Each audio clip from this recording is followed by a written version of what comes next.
தரணி வாழ் தமிழர்களின் இதய ஒலி தமிழன் 24.com.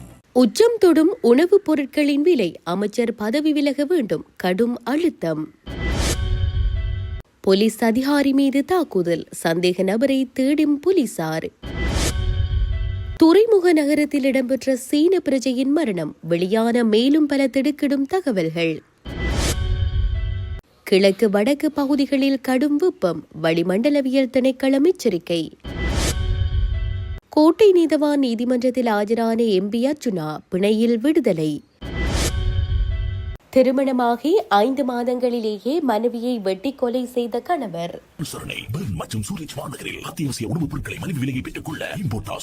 தொடர்பென விரிவான செய்திகள். கிழக்கு மாகாணம் மற்றும் கிளிநொச்சி, முல்லைத்தீவு, வவுனியா, புலனறுவை, மொனராகலை ஆகிய மாவட்டங்களில் இன்று வெப்பசூட்டன் எச்சரிக்கை மட்டத்தை எட்டக்கூடும் என வளிமண்டலவியல் திணைக்களம் எச்சரிக்கை விடுத்துள்ளது. வளிமண்டலவியல் திணைக்களம் வெளியிட்டுள்ள அறிக்கையின்படி பிற்பகல் வேளையில் மனித உடலால் உணரப்படும் வெப்பத்தின் அளவு மேற்குறிப்பிட்ட பகுதிகளில் அதிகரித்து காணப்படக்கூடும் என தெரிவிக்கப்பட்டுள்ளது. அதிக வெப்பம் காரணமாக உடல்நல பாதிப்புகள் ஏற்படக்கூடிய சாத்தியம் இருப்பதால் பொதுமக்கள் போதுமான அளவு நீரருந்துதல், நேரடி வெயிலில் நீண்ட நேரம் இருப்பதை தவிர்த்தல் மற்றும் தேவையான முன்னெச்சரிக்கை நடவடிக்கைகளை மேற்கொள்ளுமாறு திணைக்களம் அறிவுறுத்தியுள்ளது. குறிப்பாக சிறுவர்கள், முதியவர்கள் மற்றும் உடல்நல பிரச்சினைகள் உள்ளவர்கள் அதிக வெப்பத்திலிருந்து தங்களை பாதுகாத்துக் கொள்ள கூடுதல் கவனம் செலுத்துமாறும் வளிமண்டலவியல் திணைக்களம் கேட்டுக் கொண்டுள்ளது. துறைமுக நகரத்தில் கடத்தப்பட்டு கொல்லப்பட்ட சீன பிரஜை கணினி சார்ந்த மோசடிகளில் ஈடுபட்டு சட்டவிரோதமாக பணமீட்டிய ஒருவர் என அடையாளம் காணப்பட்டுள்ளதாக கொழும்பு பிரிவுக்கு பொறுப்பான பிரதி போலீஸ் மா அதிபர் நிசாந்த டி சொய்சா தெரிவித்துள்ளார். கடந்த சில நாட்களில் கொழும்பு மற்றும் மேல் மாகாணத்தில் இடம்பெற்ற சம்பவங்கள் தொடர்பாக சமூக ஊடகங்களில் பரவிய தகவல்களின் உண்மை நிலையை விளக்குவதற்காக நேற்று நடைபெற்ற செய்தியாளர் சந்திப்பில் கலந்து கொண்டு கருத்து தெரிவிக்கையிலேயே அவர் இதனை குறிப்பிட்டுள்ளார். இதன்படி கடந்த 23ஆம் தேதி நள்ளிரவு துறைமுக நகரத்திற்குள் சீன பிரஜைகள் குழுவிற்கிடையே இடம்பெற்ற சம்பவம் குறித்து முழுமையான விளக்கம் அளிக்கப்பட்டுள்ளது. இவ்வாறு சீன பிரஜைகள் குழுக்களுக்கிடையே கடந்த 23ஆம் தேதி அதிகாலை 3 மணியளவில் ஏற்பட்ட மோதல் காரணமாக நபரொருவர் கடத்தப்பட்டு கொல்லப்பட்டிருந்த நிலையில் அவரது சடலம் எஹலியகுட பகுதியில் மீட்கப்பட்டிருந்தது. இச்சம்பவம் தொடர்பான விசாரணைகள் வெற்றிகரமாக முன்னெடுக்கப்பட்டு வருவதாக தெரிவித்த கொழும்பு பிரிவுக்கு பொறுப்பான பிரதி போலீஸ் மா அதிபர், சம்பவம் நடந்த சில மணி நேரங்களுக்குள் நாட்டிலிருந்து தப்பி செல்ல முயன்ற 2 சந்தேக நபர்களை கைது செய்ய முடிந்ததாகவும் அவர்களே இச்சம்பவத்தின் முதன்மை சந்தேக நபர்கள் என தற்போது உறுதி செய்யப்பட்டுள்ளதாகவும் தெரிவித்துள்ளார். இதற்கிடையில் இச்சம்பவம் தொடர்பாக 8 சந்தேக நபர்கள் அடையாளம் காணப்பட்டுள்ள நிலையில் அவர்களில் 3 ஏற்கனவே நாட்டிலிருந்து தப்பி சென்றுள்ளதாகவும் அவர்களை மீண்டும் நாட்டிற்கு கொண்டு வருவதற்கான தேவையான நடவடிக்கைகள் எடுக்கப்பட்டு வருவதாகவும் அவர் குறிப்பிட்டுள்ளார். இச்சம்பவத்திற்காக 2 வாயு துப்பாக்கி, ஒரு கையடக்க தொலைபேசி, ஒரு வாக்கி டாக்கி மற்றும் சில வாகனங்கள் பயன்படுத்தப்பட்டுள்ளமை கண்டறியப்பட்டுள்ளதாகவும் அவர் கூறியுள்ளார். இச்சம்பவத்துடன் தொடர்புடைய சந்தேக நபர்கள் வேறு பல நாடுகளில் செயற்பட்டு இலங்கைக்கு வருகை தந்தவர்கள் என அடையாளம் காணப்பட்டுள்ளதாகவும் அவர் குறிப்பிட்டுள்ளார். அதற்கமைய இலங்கையில் உள்ள சீன தூதரகத்துடனும் சீன அரசாங்கத்துடனும் சரியான ஒருங்கிணைப்புடன் இச்சம்பவம் தொடர்பான மேலதிக விசாரணைகள் முன்னெடுக்கப்பட்டு வருவதாக கொழும்பு பிரிவுக்கு பொறுப்பான பிரதி போலீஸ் மா அதிபர் நிசாந்த டி சொய்சா மேலும் தெரிவித்தார். நுகர்வோர் மற்றும் உணவு பாதுகாப்பை உறுதிப்படுத்த தவறிய வர்த்தக வாணிப உணவு பாதுகாப்பு மற்றும் கூட்டுறவு அபிவிருத்தி அமைச்சர் வசந்த சமரசிங்க உடனடியாக பதவி விலகல் செய்ய வேண்டுமென்று அகில இலங்கை உணவக உரிமையாளர்கள் சங்கம் கோரிக்கை விடுத்துள்ளது. அரிசி, பால்மா, முட்டை மற்றும் இறைச்சி உள்ளிட்ட பொருட்களின் விலை உயர்விற்கு அமைச்சரின் அறியாமையும் நுகர்வோர் விவகார அதிகார சபையின் ஒத்துழைப்பின்மையுமே காரணம் என சங்கம் தெரிவித்துள்ளது. கொழும்பில் நடைபெற்ற ஊடகவியலாளர் சந்திப்பில் கலந்து கொண்டு கருத்து தெரிவிக்கும் போதே அச்சங்கத்தின் தலைவர் ஹர்ஷன் ருக்ஷான் இதனை தெரிவித்தார். அவர் அங்கு மேலும் தெரிவிக்கையில், நாட்டில் அத்தியாவசிய உணவுப் பொருட்களும் மூலப்பொருட்களும் மிக வேகமாக விலை உயர்ந்து வருகின்றன.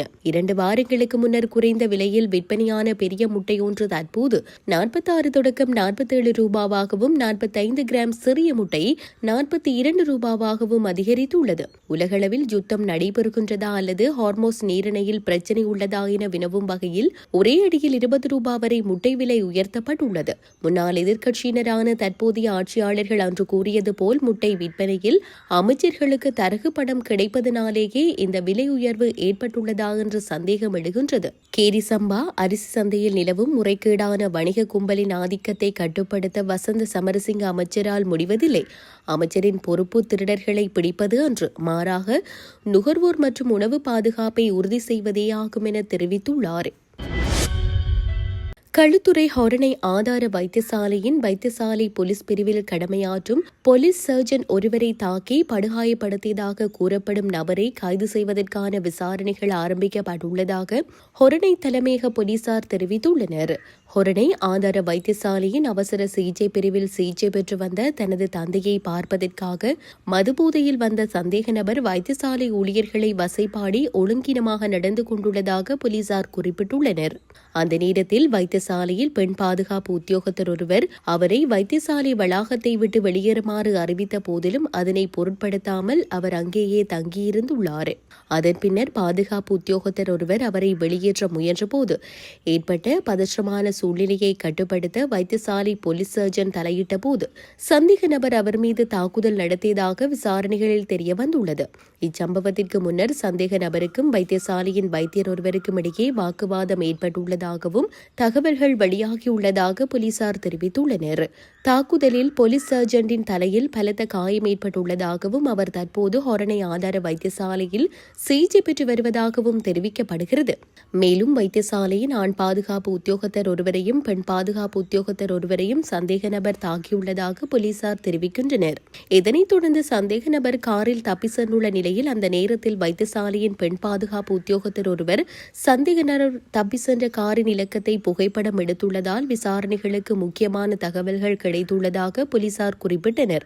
சம்பவம் நடந்தபோது சந்தேக நபரின் தந்தை ஹொரணை ஆதார வைத்தியசாலையின் அவசர சிகிச்சை பிரிவில் சிகிச்சை பெற்று வந்ததாகவும் தகவல்கள் தெரிவிக்கின்றன.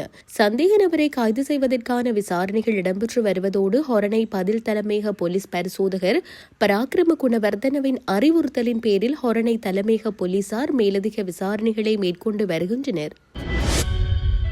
பிடியாணை பிறப்பிக்கப்பட்டிருந்த யாழ்ப்பாண மாவட்ட நாடாளுமன்ற உறுப்பினர் ராமநாதன் அர்ஜுனா நேற்று விசேட மனு தாக்கல் ஒன்றின் மூலம் சட்டத்தரணியூடாக நீதிமன்றத்தில் முன்னிலையானார். இதற்கமைய குறித்த வழக்கை வரும் அக்டோபர் மாதம் 9ஆம் தேதி மீண்டும் அழைக்க உத்தரவிடப்பட்டுள்ளதோடு நேற்றைய தினம் நாடாளுமன்ற உறுப்பினர் அர்ஜுனாவிற்கு பிணை வழங்கப்பட்டுள்ளது. அவருக்கு எதிராக கோட்டை நீதவான் நீதிமன்றத்தில் நிலுவையிலுள்ள வழக்கு தொடர்பான விசாரணைக்கு ஆஜராகாத காரணத்தினால் கடந்த 24ஆம் தேதி அவருக்கு எதிராக நீதவான் நீதிமன்றினால் பிடியாணை பிறப்பிக்கப்பட்டிருந்தது. குறித்த வழக்கு விசாரணைக்கு எடுத்துக் கொள்ளப்பட்ட போது நாடாளுமன்ற உறுப்பினர் ஆஜராகாதிருந்த நிலையிலும் அவரது பணியாளர்களும் நீதிமன்றத்தில் ஆஜராக இருக்கவில்லை. இதனடிப்படையில் கோட்டை நீதவான் நீதிமன்றினால் அவருக்கு எதிராக பிடியாணை உத்தரவு பிறப்பிக்கப்பட்டிருந்தது. கோட்டை போலீஸ் அதிகாரிகளின் கடமைக்கு இடையூறு விளைவித்த சம்பவம் தொடர்பிலேயே நாடாளுமன்ற உறுப்பினர் ராமநாதன் அர்ஜுனாவிற்கு எதிராக நீதவான் நீதிமன்றத்தில் வழக்கு தொடரப்பட்டிருந்தமை குறிப்பிடத்தக்கது. தமிழ்நாட்டின் தென்காசியில் குடும்ப தகராறு காரணமாக இளம்பெண் ஒருவர் அரிவாளால் வெட்டிக்கொலை செய்யப்பட்டுள்ள சம்பவம் அதிர்ச்சியை ஏற்படுத்தியுள்ளது. தென்காசி மங்கம்மாள் சாலை சாஸ்தா கோவில் பகுதியைச் சேர்ந்த சக்தி வீர மணிகண்டன் இருசக்கர வாகன பழுது நீக்கும் தொழிலாளி ஆவார். அவரது மனைவி அன்னலட்சுமி. இவர்களுக்கு 5 மாதங்களுக்கு முன்னர் திருமணம் நடைபெற்றிருந்தது. திருமணமான முதல் வாரத்திலிருந்தே தம்பதியினருக்கிடையே அடிக்கடி குடும்ப தகராறு ஏற்பட்டு வருகிறது. இது தொடர்பாக அன்னலட்சுமி தென்காசி அனைத்து மகளிர் காவல் நிலையத்தில் முறைப்பாடு அளித்திருந்தார். காவல்துறையினர் இருதரப்பினருக்கும் அறிவுரை வழங்கிய போதிலும் பிரச்சினை தொடர்ந்ததாக தெரிவிக்கப்படுகிறது. இந்த நிலையில் நேற்று காலை மீண்டும் ஏற்பட்ட தகராறின் போது ஆத்திரமடைந்ததாக கூறப்படும் சக்தி வீர மணிகண்டன் அரிவாளால் அன்னலட்சுமியை சரமாரியாக வெட்டியதாக காவல்துறையின் ஆரம்பகட்ட விசாரணைகளில் தெரியவந்துள்ளது. இந்த தாக்குதலில் பலத்த காயமடைந்த அன்னலட்சுமி சம்பவ இடத்திலேயே உயிரிழந்தார். சம்பவத்துக்கு பின்னர் தப்பி சென்ற சக்தி வீர மணிகண்டன் பின்னர் தென்காசி குற்றவியல் நீதிமன்றில் சரணடைந்தார். அன்னலட்சுமியின் பெற்றோர் முறைப்பாட்டின் அடிப்படையில் காவல்துறையினர் வழக்கு பதிவு செய்து கொலைக்கான காரணம் மற்றும் சம்பவத்தின் பின்னணி குறித்து மேலதிக விசாரணைகளை முன்னெடுத்து வருகின்றனர்.